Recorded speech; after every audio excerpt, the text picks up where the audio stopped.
Hello everyone, welcome to my new video, and today I'm going to discuss a very interesting topic, that is the chemical kinetics. What is chemical kinetics? Because we know in chemistry we are starting from an initial condition, then we are going to the final condition. That means we are starting from product one reactant and converting that reactant to a product. Therefore, at the end of the day, we have to know how fast this bean occur. So that is a main useful function of chemical kinetics, how fast the reaction happen. Today we are going to discuss about in detail about this topic.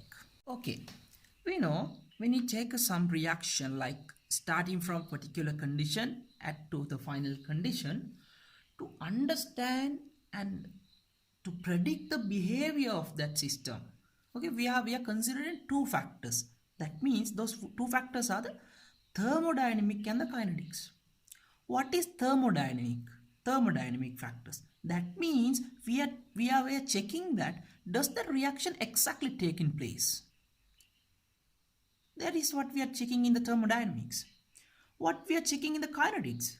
In the kinetics, we are checking that how fast this reaction taken place. That is a very important factor in the commercialized way, in the industrial scales. That is a very good factor, because how fast it will occur, how fast the reaction will occur, and how fast the products are getting formed. Therefore, this is a very important factor. When we are like predicting and progressing of a reaction in thermodynamics, we know some factors are considered like Gibbs energy, entropy change. We know that if the Gibbs energy is negative, it giving a like spontaneity of the reaction. Like entropy means how the disorder of the system, it explains the disorder of the system. And in the kinetics, the part that we are going to discuss today, it is that part that we are going to discuss how the fast of the reaction is taking place. Rate is the change in the concentration of reactant or either product per unit time. That means if we take a unit time of 1 second, how much of reactant reacted or how much product is formed at that unit time. That is, as A is converted to B, what happened?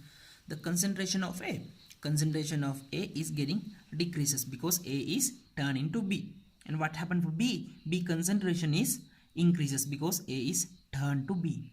This is a simple graphical representation how a simple reaction will taken place. Therefore, we can given the rate as change in the concentration divided by the change in the time. Therefore, for A we can write the rate equal minus how the change of concentration taken place in a unit time for A, because we using this minus sign because it getting turned to B, because it getting reduced. That is why we using this minus sign. If we with respect to B, how we can take the rate as positive, because B is getting formed. Therefore, change of concentration of B in a unit time we can take as the rate. So this kind of simple reaction, the rate of consumption of A is equal to the formation of B. For complex reactions such as involving more than two species, we can write the rate as the rate of consumption of A divided by stoichiometric coefficient is equal to the rate of consumption of B divided by its stoichiometric coefficient is equal to the rate of formation of A divided by stoichiometric coefficient, and we can equal this as the how much number of species available in the product side. So in the end we can determine the rate by using this in this following equation for any complex reaction or any simple reaction.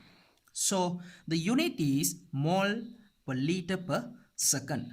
So we know that in another way we can represent the rate as, because we know that concentration is directly proportional to the pressure, so we can determine the rate in the unit of like Pascal per second or like atm per second or like in the pressure unit. So this is a basic introduction for the chemical kinetics. In my upcoming videos, I'm going to discuss furthermore topics related for the chemical kinetics. So stay tuned with my channel, and thank you very much.